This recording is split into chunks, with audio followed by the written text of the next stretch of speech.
what comes next? And I think we need to look at the 15th as the beginning point of something very good. It's not just the day in and of itself, but it should be seen as the beginning point of something good. And that's why I put together AfterTheTeaParty.com. And what I did is I spoke at a couple different rallies that day, and I told people, listen, you need to move beyond, and it's great that you're out here protesting on behalf of freedom and limited government and lower taxes, but you need to move from protesting to implementing freedom and limited government and these and all these things that we believe in, and we want to empower you at AfterTheTeaParty.com. But you know, Ned, people. like I said, I covered these rallies very closely, the one in Sacramento in particular. And the argument I raised with even some of the organizers there, I'll raise with you, maybe good causes all, but all over the map, not really, focused. And I think one of the things that made the Howard Jarvis campaign in the late 70s against higher property taxes in California gel is that it was against higher taxes in California on property. And it was very focused, like a laser beam. And a lot of the tax protesters I saw, they were concerned about high taxes. They were concerned about more regulation. They were concerned about bigger government.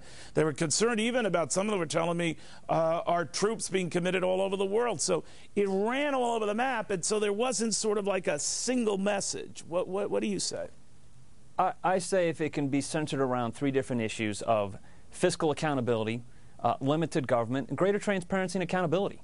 Those are the things that I think the American people want to see out of their elected officials. But I want these people that showed up, and a lot of them showed up for the first time, Neil. I was down in Richmond, and it was in the 40s with rain, and you had a crowd of over 5,000 people, many of whom were showing up for the first time to do something. I wanted them to say, out of this moment could come the next generation of leadership, and that's how people need to be thinking. So let me ask you, Ned, when you heard protesting. I'm sorry, my friend. When you hear Nancy Pelosi refer to a bunch of rich folks angry about having their taxes raised, when others go so far as to say these were racist campaigns. What do you make of that? That's absolutely, completely false. I mean, these were good, solid, all-American people. Of course, you had a few, as I'd like to say, kind of the crazy uncle types. There were a few of those. There always are at these protests. Most of these people were solid, good Americans. That's my family right there. Go ahead. Most of these are solid, good Americans who are deeply concerned. I mean, our current crop of elected leadership, and we've got some great ones, Tom Coburn, Jim DeMint, Mike Pence, Paul Ryan, they're trying to do the right thing, but most of these elected leaders are like teenagers with a credit card. They're just spending away with no thought for the future. And we need to start thinking about not only keeping them accountable, but saying, let's get new leadership.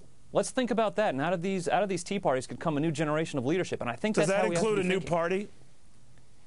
You know, I don't think so. Okay. I wouldn't say so right now. I'd say America's a two-party system. If you look at the state laws and how they're codified, we'll have a two-party system.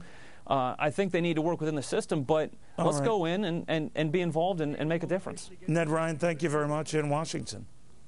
Thank you, Neil.